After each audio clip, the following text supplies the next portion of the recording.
Hi guys, and welcome to a new video on my channel. As many of you know, my name is Yannick and I'm a passionate wildlife and nature photographer. Just like every year, I'm releasing a new wildlife calendar for 2025. This time I want to take you behind the scenes and show you what happened last year and how the images in this calendar came together. When we open this calendar, you can see the first image in January is of a black grouse. Actually, I went to the mountains twice this year to photograph these amazing birds, especially during their mating season.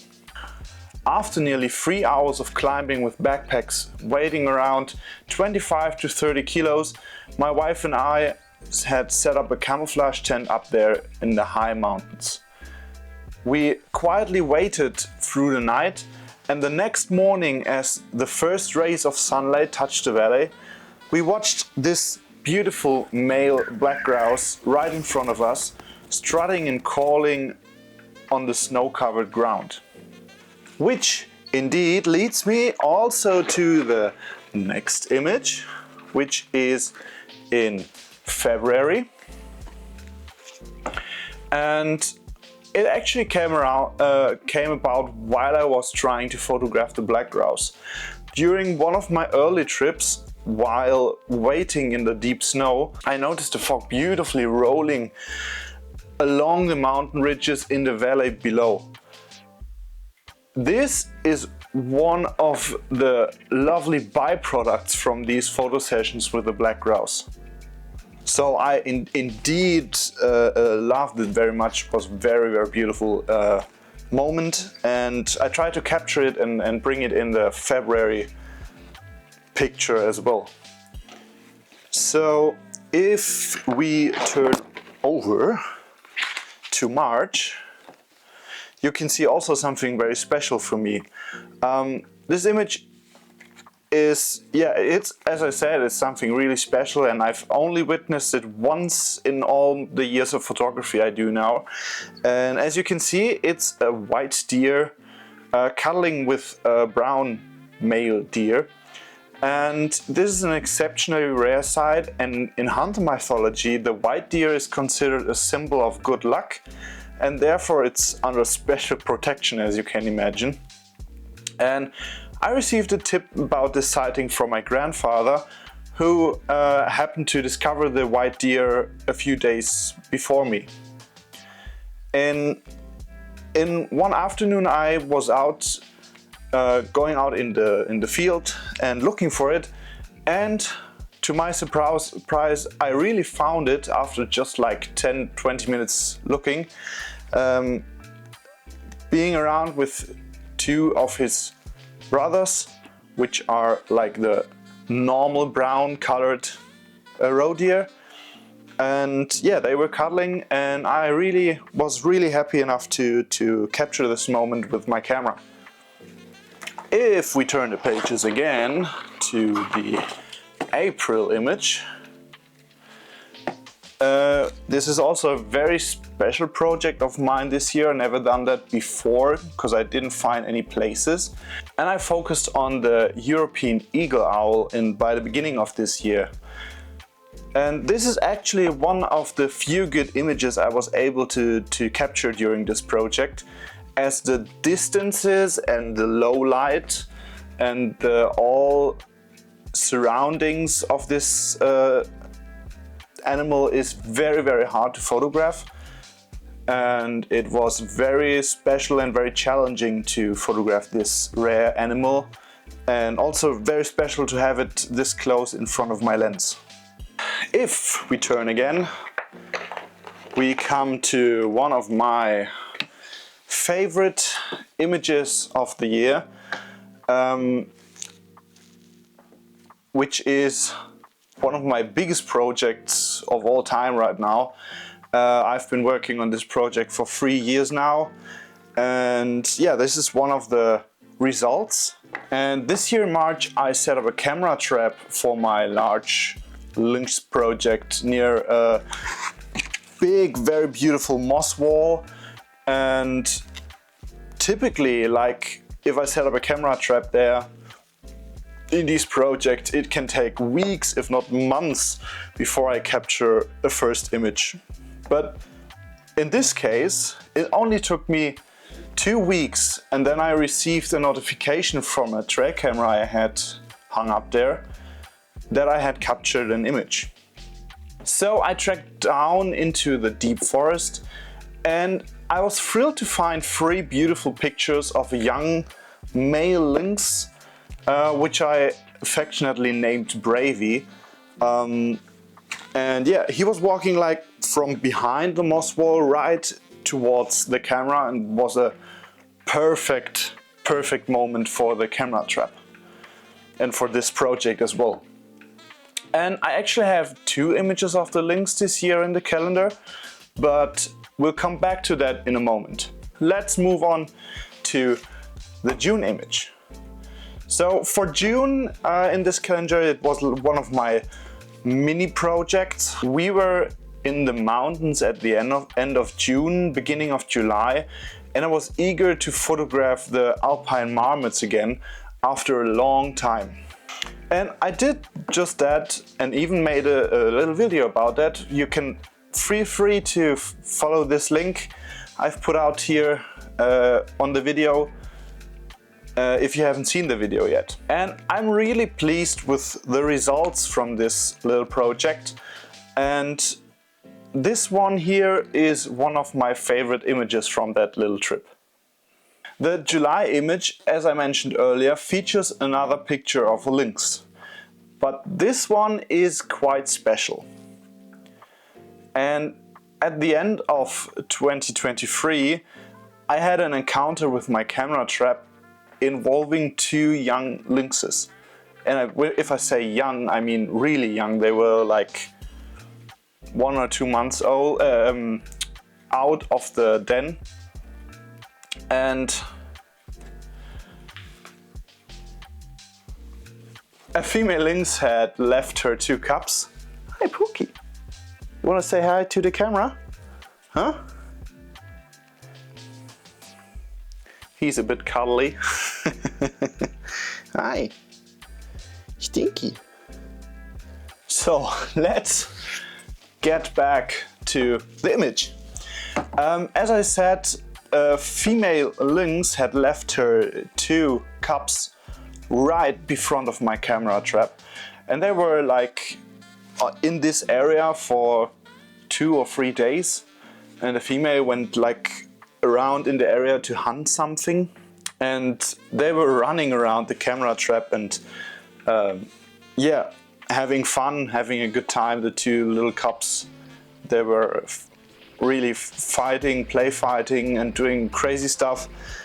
And yeah, that was one of the moments I captured on this in these 2 days, and I got a lot of lovely and really unique images there. And of course it's always something really special, because the female lynxes usually choose their spots for the cubs to stay very carefully and with great caution, and she did know that I have a camera trap there, so that is really an honor for me, that she wasn't like feeling the camera trap as danger. So yeah, it was really a pleasure for me. So if we turn the pages once more to the August image, was also a bit bigger project of mine this year, and I decided to embark on a special project with my local badgers. And if you might know, if you follow me for a little while, you might know that I'm a huge fan of the European badger. This is also the animal that I got me started in wildlife photography, so I have a very special connection to these creatures. And I thought to myself that I would make the time this summer to start a project with my badgers, where it all started again. And I actually took a bucket and tried to artificially simulate a badger set entrance. And using the camera trap, I created a simulated entrance to a badger burrow through the hole. I've also done a video on that. You can also check it out if you haven't seen it already. And yeah, but what do you think about this? I'm actually very happy with the results, especially after having some technical issues quite a few times. And yeah, this image was quite challenging for me. I wasn't quite sure how to position the flashes and faced some real challenges, but in the end everything turned out really well and I'm very pleased with the results. But again, what do you think about the image? So enough said about this one. I think we can go on to the September image. And yeah, this is also a little mini project similar to the marmot project this year. And I went to a very popular spot that I really love together with a friend to photograph the Alpine ibex.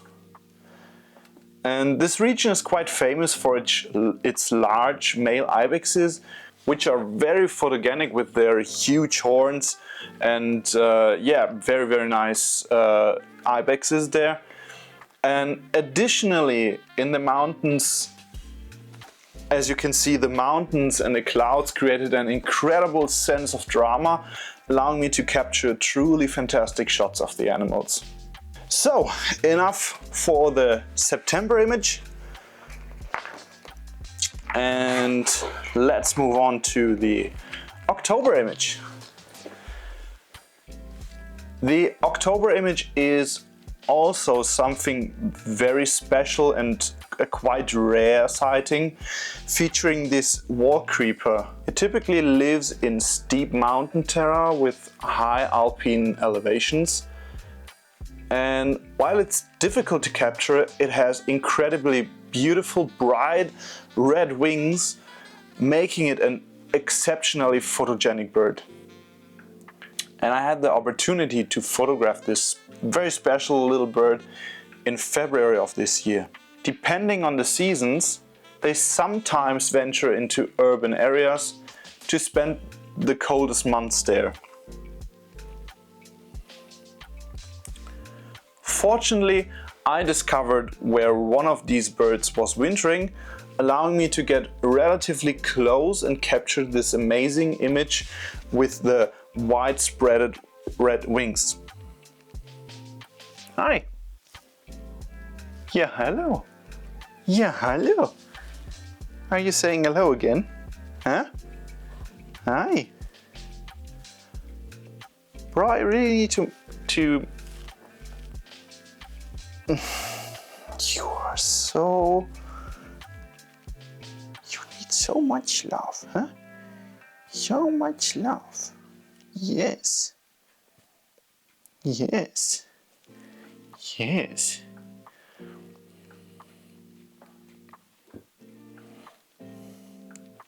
I need to make the video. To get back to the image, as I said, it turned out to be quite a challenge to photograph it with the widespread wings, as they only open their wings briefly, making it a very difficult task to photograph them. Yes, I need to turn the pages now, so I can show them the last two images. Yes.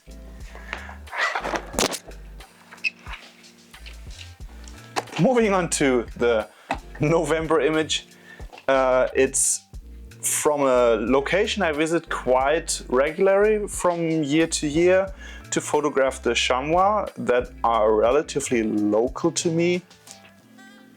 The challenge during this photo session was to capture the beautiful autumn colors with the fading reds and yellows.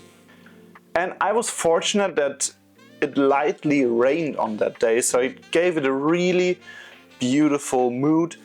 to the image, and yeah, I was absolutely in love with that image.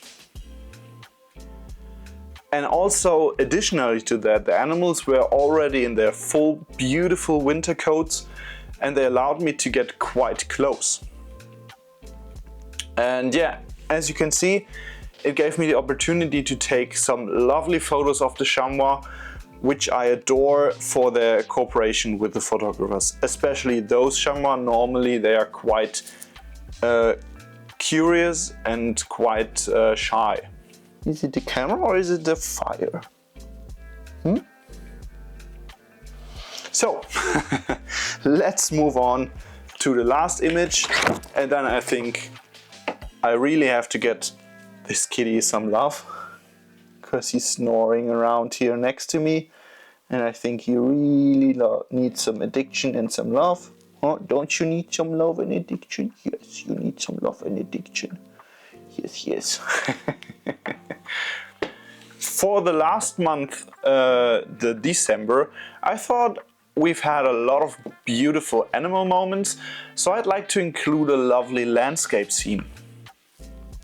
And this image was actually taken at the beginning of 2023 during one of my trips to the Alps. That was actually the moment when the first morning light shines over the mountaintops from behind, and the clouds drift beautifully over the ridges into the valley. And it creates stunning atmosphere that I felt like it would fit perfectly on this year's calendar. Now the cat is finished cuddling. Yeah, but that's all for this little preview of my new calendar of 2025, titled An Homage to Nature. It's always, as all my prints and other stuff, it's available on my online shop. Link as always down in the description. Like until 31st of October you can still pre-order them for the reduced price. After that it goes to production, and then it will cost 25 euros.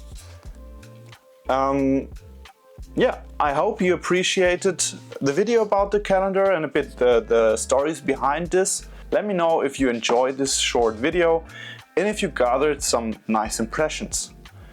If you liked the video and aren't following me yet, feel free to subscribe and also hit the bell if you haven't. I always appreciate more viewers who love exploring the wonders of nature with me, so feel free. Until then, have fun out there with your photography projects, and until the next video. Until then, bye guys, see you next time.